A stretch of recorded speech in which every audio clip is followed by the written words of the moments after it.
मंजू वर्मा, सहआचार्य, राजकीय कला महाविद्यालय सीकर। अपना टॉपिक था आर्य समाज। आर्य समाज में स्वामी दयानंद सरस्वती के सामाजिक और धार्मिक सुधार कार्यक्रम के अंतर्गत अगला है जाति प्रथा का विरोध। स्वामी दयानंद ने जाति प्रथा और ऊंच नीच के भेदभाव का तीव्र विरोध किया और सामाजिक समानता को प्रोत्साहन दिया। उन्होंने घोषणा की कि वैदिक काल में वर्ण व्यवस्था का जो रूप था उसे ही स्वीकार करना चाहिए। वर्ण व्यवस्था सामाजिक आवश्यकताओं के लिए होनी चाहिए, परंतु उसे जन्म के ऊपर निर्भर न होकर कर्म के ऊपर होना चाहिए। उनके मतानुसार एक शूद्र परिवार का व्यक्ति भी पंडित हो सकता है और उसे सारे सामाजिक सम्मान का पात्र स्वीकार किया जाना चाहिए। स्वामी जी ने घोषित किया कि वेदों में समाज के सभी व्यक्तियों को कर्म अनुसार समाज में स्थान दिया जाता था, अतः हिंदू समाज में सभी व्यक्तियों को समान सुविधाएं पाने का अधिकार है।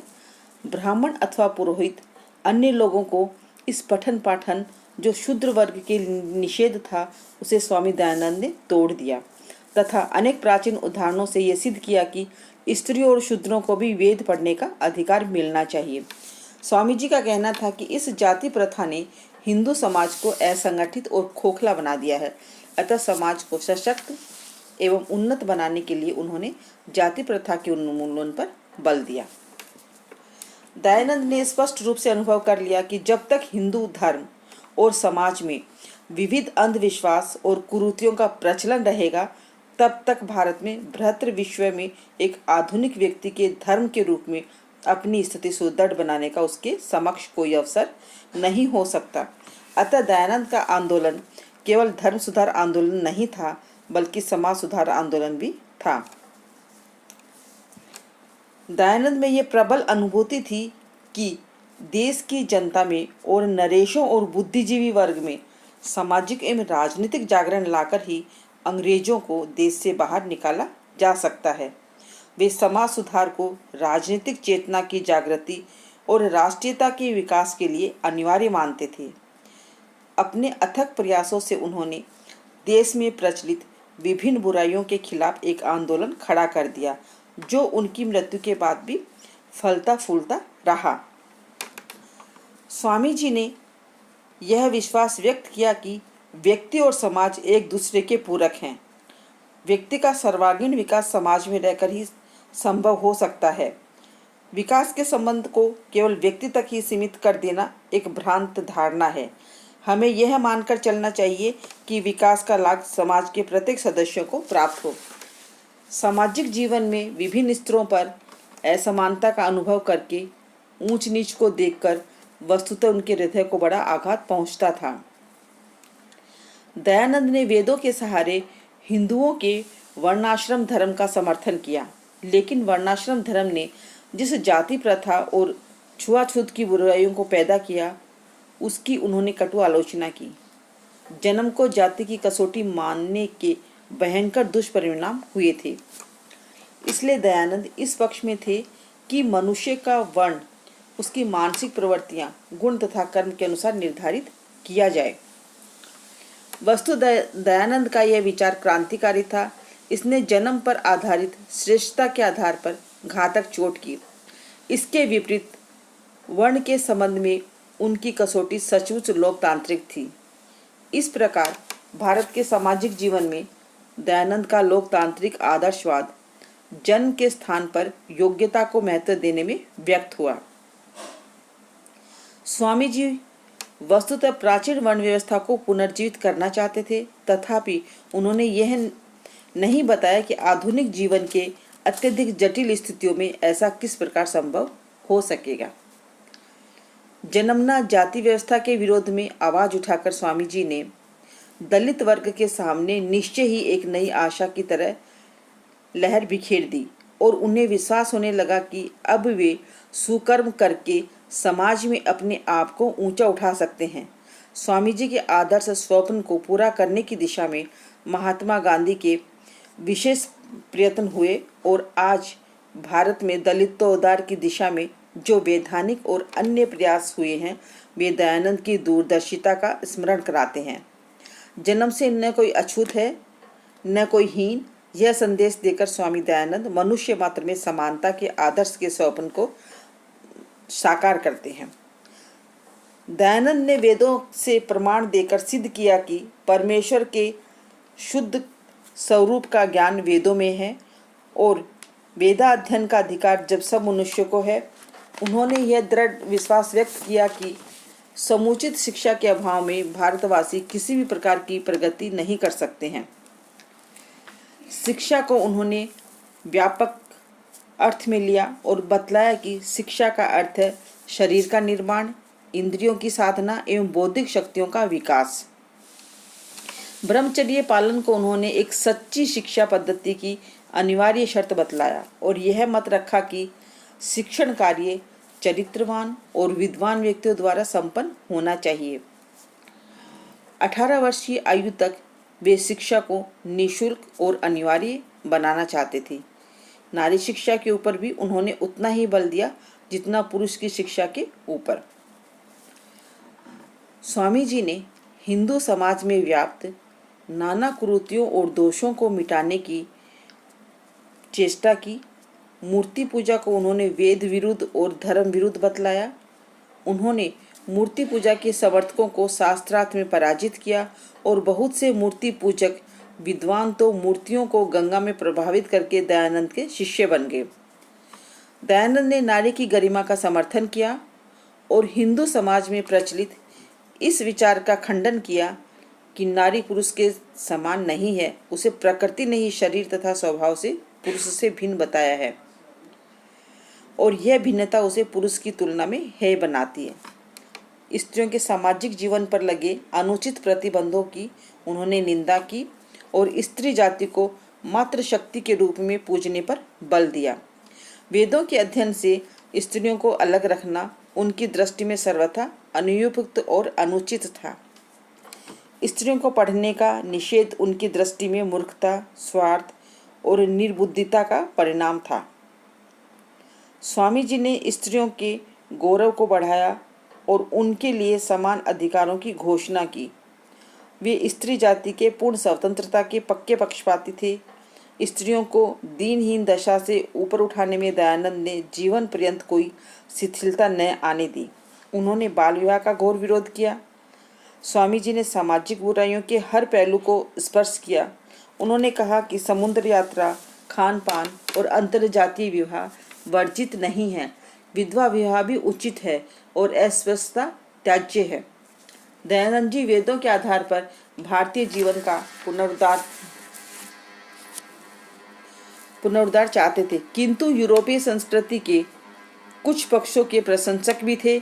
वास्तविकता यह है कि दयानंद अपने चारों ओर फैले हुए पाखंड को में देखकर तिलमिला उठते थे और उनको दूर करने के लिए उन्होंने चारों ओर से प्रहार करना प्रारंभ कर दिया था, पर इस प्रहार में देश और घृणा का कोई स्थान नहीं था। उन्होंने खुले तौर पर घोषणा की कि मेरी कोई नवीन कल्पना या मतांतर चलाने का लेश मात्र भी अभिप्राय नहीं है, किंतु जो सत्य है उसे मानना, अवमानना और जो असत्य है उसको तोड़ना, तुड़वाना अभीष्ट है।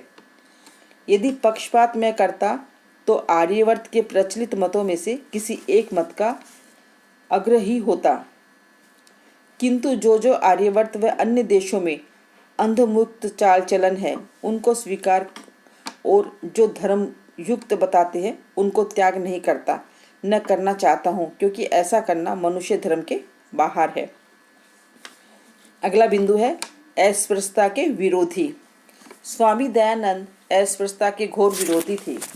उन्होंने जाति पाति की निंदा करने का एक कारण यही था कि वह अछूतों को ऊंचे सामाजिक स्तर पर पहुंचने से रोकती है। उन्होंने घोषित किया कि अस्पृश्यता के लिए वेदों में कोई मान्यता नहीं है और यदि हिंदू जाति को जीवित रहना है तो उसका उन्मूलन होना चाहिए। समाज की इस कुप्रथा का उन्मूलन करने के लिए उन्होंने आर्य समाज के माध्यम से आंदोलन छेड़ा, जिसे काफ़ी सफलता मिली। गांधी जी कहते थे कि स्वामी दयानंद की बहुत सी देनों में उनकी अस्पृश्यता के विरुद्ध घोषणा निसंदेह एक महानतम देन है। उन्होंने घोषणा की कि जन्म से नहीं वरन अपने कर्मों से किसी भी जाति का व्यक्ति आध्यात्मिक प्रकाश स्वयं पा सकता है। वेदों का पठन पाठन केवल ब्राह्मणों का अधिकार नहीं है, बल्कि सत्य ज्ञान की जिज्ञासा वाला कोई भी व्यक्ति इसका पात्र बन सकता है। स्वामी जी की विशेषता इसी बात में रही है कि उन्होंने हिंदू धर्म में व्याप्त आडंबर और अंधविश्वासों के सृष्टा वर्ग पर भी प्रहार किया और मार्टिन लूथर की भांति उन्हें समाज में महत्वहीन घोषित कर दिया। अगला बिंदु है मूर्ति पूजा के विरोधी। राम मोहन राय की भांति दयानंद भी मूर्ति पूजा के कट्टर विरोधी थी। उनका विचार था कि मूर्ति पूजा से अंधविश्वास और पाखंड को प्रोत्साहन मिलता है, इसलिए वे मूर्ति पूजा को जड़ से उखाड़ देना चाहते थे। उनका कहना था, यद्यपि मेरा जन्म आर्यवर्त में हुआ है और मैं यहाँ का निवासी भी हूँ, परंतु मैं पाखंड का विरोधी हूँ और यह मेरा व्यवहार अपने देशवासियों तथा विरोधियों के साथ समान है। मेरा मुख्य उद्देश्य मानव जाति का उद्धार करना है।